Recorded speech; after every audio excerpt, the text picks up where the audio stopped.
Let's look at those words that Mordokaj sent to Esther once again. He said, don't flatter yourself. Isn't that interesting? Don't flatter yourself that you will escape in the king's palace any more than all the other Jews. For if you keep silent at this time, relief and deliverance shall arise for the Jews from elsewhere. But you and your father's house will perish. And who knows but that you have come into the kingdom for such a time as this. In other words, Mordokaj said, Esther, don't flatter yourself. You're not in the palace because you're so beautiful or special or wonderful. You've been placed by the hand of God in the position you are in because you are part of a strategic plan that's much bigger than you are. So Esther, for you to stand up and speak out on behalf of your people is not something over and above the call of duty. It's actually the very reason that God put you in the palace in the first place. And then Mordokaj went on to emphasize the severity of the situation. He said, essentially, Esther, if you try to protect yourself and your position at the expense of the divine purpose, God will replace you and you will be the one that's destroyed. Now, maybe you think that I don't have any right to speculate as to what's going on in Esther's heart and mind. But I do it because of two things. Number one, because of what I see plainly implied there in the text, but also because because of what I see happening every day in the Western world.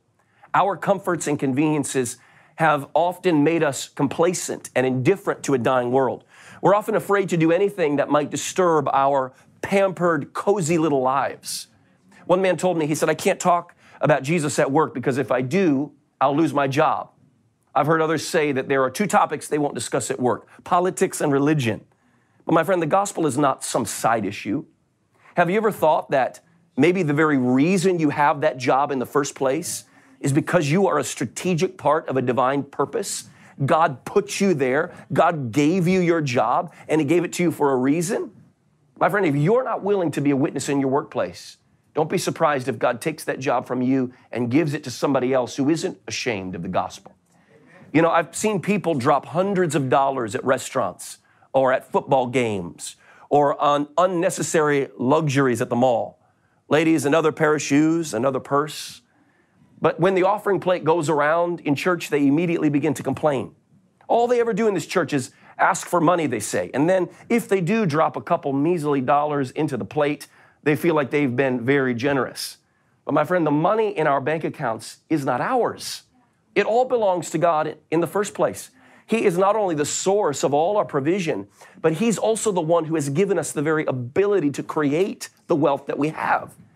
And God hasn't blessed us just so that we can consume those resources on our own selfish whims.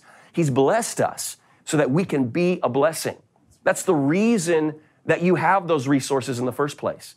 So my friend, if you aren't willing to bless God's kingdom with a cheerful heart, don't be surprised if He takes those means and resources and gives them to somebody else who will be a good steward. If God's entrusted you with money, if He's entrusted you with other resources, you need to realize that He didn't give those to you because He likes you more than other people. He gave them to you because He expects you to be a channel through which those resources can flow.